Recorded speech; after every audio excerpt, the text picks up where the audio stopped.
Ang aming bahay na pinakaluma. Ano, bahay pa to ng aming magulang nung buhay pa sila. Ayan.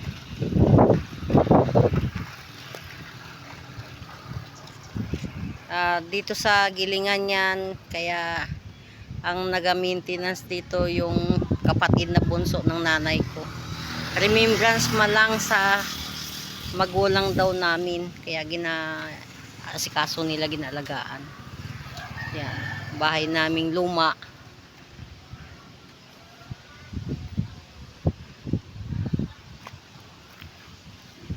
Pag may bisita, saka lang natutulugan, pero pag wala din. Yan. Bahay na luma.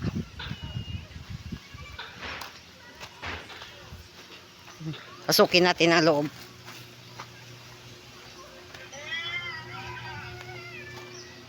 Yan. Oh. Lumang bahay.